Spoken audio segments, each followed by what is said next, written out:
Bem-vindo ao podcast Estrangeiros e Peregrinos. A mensagem de hoje será apresentada por Tomás Guidai. Você consegue imaginar a cena de um viajante no deserto, que ao longe avista uma fonte, mas ao chegar lá descobre que a fonte não tem água? Consegue imaginar a cena de um lavrador que vê a nuvem chegando para irrigar a sua plantação, mas essa nuvem é logo impelida pelo vento e passa sem despejar nenhuma água? Frustrante, decepcionante. É assim que Pedro descreve os falsos mestres dos quais ele tem falado em sua carta. Pedro escreveu em 2 Pedro 2,17: Esses tais são como fontes sem água, como névoas impelidas pelo temporal. Para eles está reservada a negridão das trevas. Fontes sem águas e névoas leves, vazias, que são facilmente levadas pelo vento. São figuras que representam a falta de conteúdo sólido e também uma esperança frustrada. Espera-se que uma fonte jorre água e espera-se que a nuvem derrame a chuva. Assim também como se espera que um pregador jorre as palavras da vida eterna.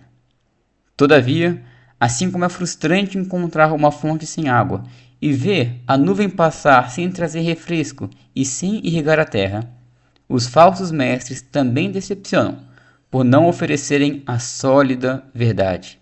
Suas mensagens são vazias, chamam a atenção das pessoas, prometem paz, salvação, alegria, mas decepcionam. Pedro continua se referindo a eles nos versículos seguintes. Portanto, proferindo palavras jactanciosas de vaidade, engodam com paixões carnais, por suas libertinagens, aqueles que estavam prestes a fugir dos que andam no erro. Proferem palavras jactanciosas de vaidade. As palavras destes falsos mestres são jactanciosas porque não se submetem à palavra do Senhor. E são palavras de vaidade porque não têm conteúdo, são vazias, nulas. Esses mestres usam as paixões carnais como iscas para seduzir almas inconstantes. É o que Pedro diz no versículo 14 do capítulo 2. E para seduzir também aqueles que estavam prestes a fugir dos que andam no erro. É o que diz no versículo 18, que acabamos de ler. Ou, como algumas versões traduzem essa última frase, aqueles que tinham escapado daqueles que vivem no erro, se referindo assim aos recém-convertidos. Esses falsos mestres, como lobos ferozes, devoram os mais fracos do rebanho. Almas inconstantes.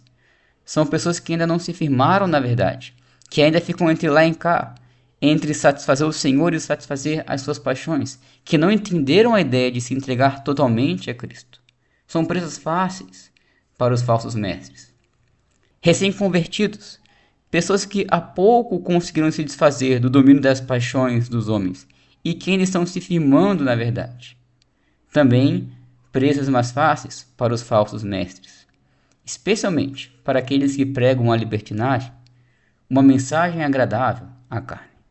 A solução para não sermos devorados por esses mestres é crescer naqueles elementos do capítulo 1, como o domínio próprio, a perseverança, a piedade.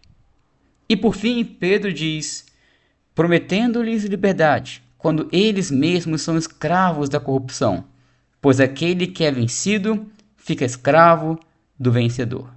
2 Pedro 2, versículo 19. A promessa de tais mestres é liberdade. Aparentemente, a mesma promessa de Cristo. João 8 diz, conhecereis a verdade e a verdade vos libertará. Todavia, estes falsos mestres prometem algo que eles não têm e nem podem dar, pois eles mesmos são escravos do pecado. A liberdade que Cristo nos dá é a liberdade do pecado, ou seja, estarmos livres para fazermos a vontade de Deus, sem mais sermos dominados pelos desejos carnais. Todavia, a liberdade oferecida por vários falsos mestres é a liberdade da lei de Deus, embora eles não utilizem exatamente essas palavras. Eles pregam liberdade, para dar vazão a seus desejos sem ter que se submeter a leis que os confinam. É uma promessa de liberdade tentadora, pois muitos, hoje, não querem saber de Deus justamente por não quererem alguém que os restrinja dos seus desejos. Sem entender, contudo, que Deus não nos encarcera com suas leis. Pelo contrário, Ele nos liberta do encarceramento do pecado. É o pecado que tira nossa liberdade de escolha. É o pecado que nos manipula a satisfazermos sempre todos os nossos apetites carnais, sem termos coragem, sem termos forças para dizermos não a eles. Escapar das leis de Deus e dar vazão aos desejos da carne não significa liberdade, mas significa se tornar escravo daquele que nos vence, escravo das paixões pecaminosas. Que possamos buscar a liberdade de Cristo e não a libertinagem de tais falsos mestres. Obrigado por nos acompanhar nessa jornada pelas Escrituras. Volte amanhã para ouvir mais uma mensagem do podcast Estrangeiros e Peregrinos.